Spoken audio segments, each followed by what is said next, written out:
4th episode की starting होती है तो हम सेहे को देखते हैं जो किसी ऐसे जगह पर है जिसे देखकर इस सीन में लग रहा है कि कोई बसा बसाया शहर उजाड़ दिया गया हो। लेकिन सेहे को यहाँ दिखाया जाता है जो कि बहुत सारी चीज़ों को चेक कर रही है। ये वो सामान लग रहे हैं जो इस जगह के खत्म होने के बाद भी यहाँ पर बचे हुए हैं। इस जगह को देखकर लगता है जैसे यहाँ पहले बहुत सारे लोग रहा करते थे, लेकिन किसी कारण से यहाँ की हर चीज डिस्ट्रॉय हो गई है। इसी वक्त दो लोग हाथों में गन लिए हुए आते हैं जिनको देखकर सेहे छुप जाती है। लेकिन इस सीन में हमें दिखाया जाता है कि ये दो लोग एक पोस्टर को उस जगह पर लगा देते हैं और उस पोस्टर पे किसी अपलोडर्स के बारे में लिखा होता है। और वापस से सीन चेंज होती है और हमें वही सीन दिखाया जाता है जहां 3rd एपिसोड की एंडिंग हुई थी। हम उसी जगह को देखते हैं जहां मिस्टर पार्क हांतेसुल और सेहे को लेकर आए थे और उस खुद से क्रिएट हुए इंसान को दिखाया गया था जिसे देखकर हांतेसुल हैरान हो गया था। अब हांतेसुल उस क्रिएट होते इंसान को देखकर जहां हैरान था वहीं सेहे से मिस्टर पार्क कहते हैं कि मिस सेहे आपका क्या नंबर है। सेहे रिप्लाई करती है और कहती है कि मेरा नंबर 250,000 के लगभग है। अब सेहे की बात सुनकर मिस्टर पार्क हंसते हुए कहते हैं कि हम बहुत जल्दी आ गए हैं। ये इंसान जो भी दूसरी साइड से आया है इसका नंबर 10,000 के आसपास है। अब अपनी बात को आगे बढ़ाते हुए मिस्टर पार्क कहते हैं कि डाउनलोड मुश्किल है। डाउनलोड के सक्सेसफुल होने के चांस सिर्फ 10% होते हैं और अगर फिर भी सक्सेस हो जाता है डाउनलोड तो आए हुए लोगों में से आधे लोग कंट्रोल ब्यूरो के हाथों ही पकड़े जाते हैं। इसका मतलब है कि आए हुए लोगों के जिंदा रहने के चांस सिर्फ 5% हैं। सेहे और मिस्टर पार्क की बातें सुनने के बाद अब हांतेसुल को सब क्लियरली समझ आ रहा होता है कि आखिर ये सब क्या चल रहा है और उसके साथ इतना सब कुछ अजीब क्यों हो रहा है। क्योंकि हांतेसुल एक जीनियस इंजीनियर है तो उसे ये सारी बातें समझने में कोई दिक्कत तो नहीं होती है, लेकिन बस थोड़ी हैरानी होती है क्योंकि इंसान को उसके अतीत में भेजना किसी अपलोडर से पॉसिबल नहीं लगता है। अब मिस्टर पार्क हांतेसुल को कहते हैं कि जैसा कि हांतेसुल आपको सब कुछ जानना था और मैंने आपको सब कुछ बता दिया है तो अब आप मुझे वो की दे दीजिए। लेकिन यहाँ पर हांतेसुल को पता था कि अगर वो की मिस्टर पार्क को दे देता है तो मिस्टर पार्क उसे मार देंगे, इसलिए यहाँ पर हांतेसुल चालाकी करके मिस्टर पार्क के एक आदमी को घायल कर देता है और खुद जाकर एक कोने में छुप जाता है। इधर सेहे भी वहाँ से भाग जाती है और इसी दौरान कंट्रोल ब्यूरो वाले लोग भी वहाँ पे आने वाले होते हैं। तो मिस्टर पार्क और उसके आदमी भी कंट्रोल ब्यूरो के डर से वहाँ से भाग जाते हैं। अब हांतेसुल भी उस जगह से निकल रहा होता है कि उसी दौरान वो क्रिएट हुआ इंसान जिसके पास सूटकेस है वो हांतेसुल को रोक लेता है और कहता है कि हांतेसुल प्लीज़ मेरी मदद करो, मुझे भी अपने साथ लेकर चलो।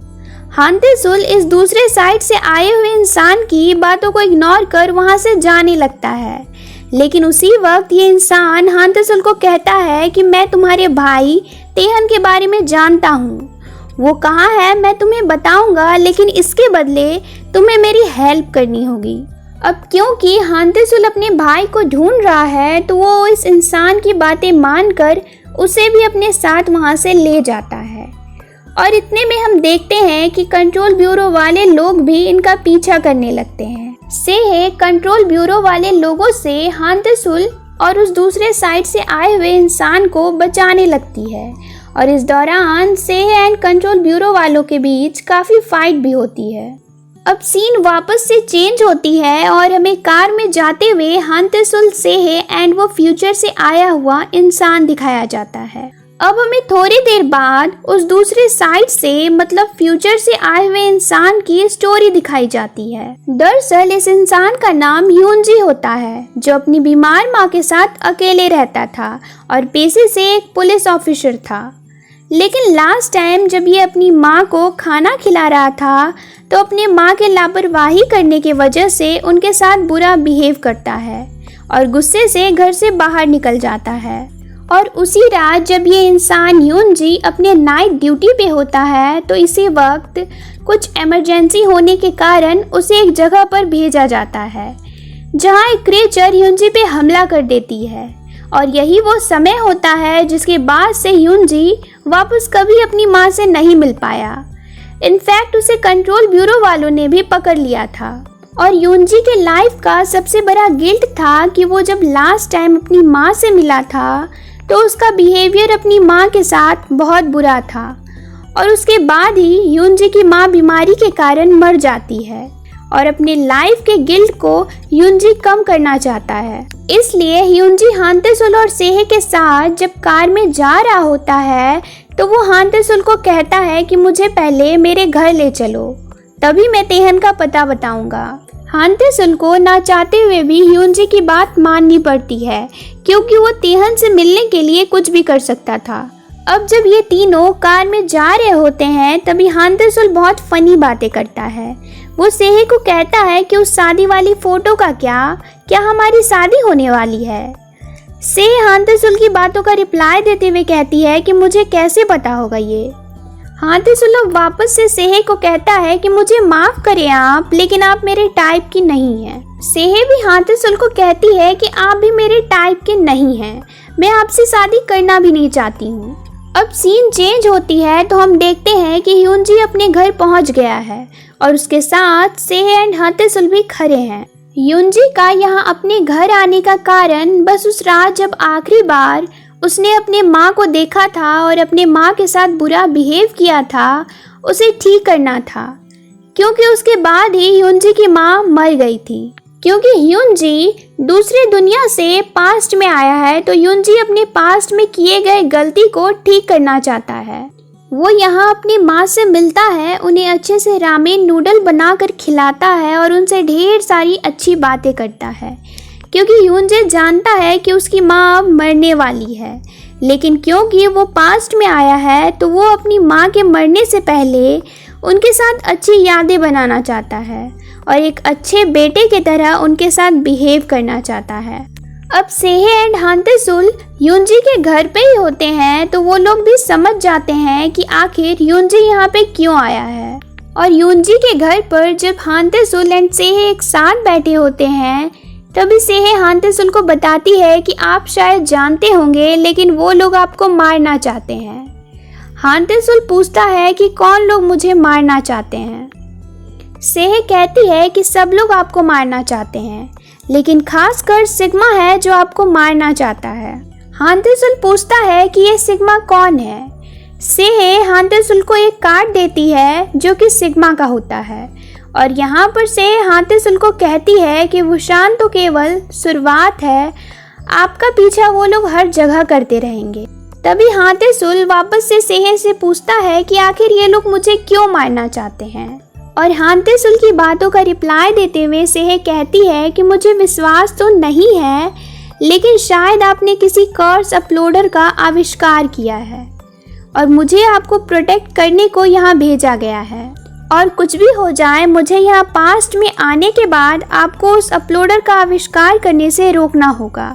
अब हानतेसुल और सेहे ये सारी बातें कर ही रहे होते हैं कि तभी वहाँ पे यूनजी आता है और हानतेसुल को थैंक यू कहता है क्योंकि हानतेसुल ने यूनजी को यहाँ उसके घर लाया और तभी यूनजी आखिरी बार अपनी माँ से बात कर अपनी गलती को सुधार सका।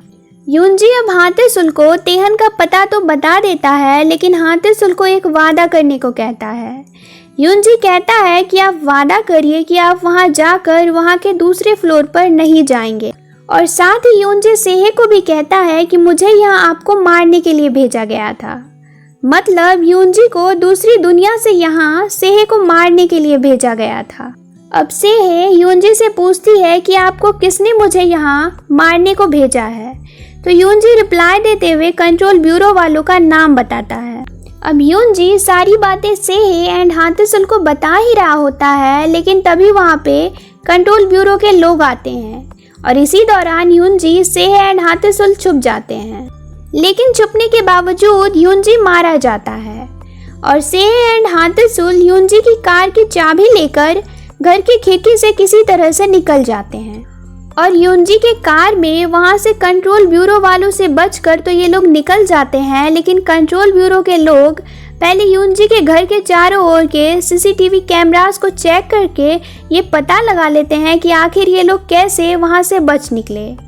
उसके बाद हांते-सुल के फ़ोन को ट्रैक करके ये लोग हांते-सुल और सेहे के करंट लोकेशन को भी जान लेते हैं। और अब क्योंकि ये लोग हांते-सुल और सेहे के करंट लोकेशन का पता लगा लेते हैं तो उनके कार के पीछे ड्रोन लगा देते हैं। हांते-सुल और सेहे ड्रोन से बचने के लिए पहले तो काफ़ी भागते हैं, लेकिन कंट्रोल ब्यूरो के लोग धीरे धीरे इनके पीछे इतने सारे ड्रोन लगा देते हैं कि इनका बच के भागना मुश्किल होने लगता है।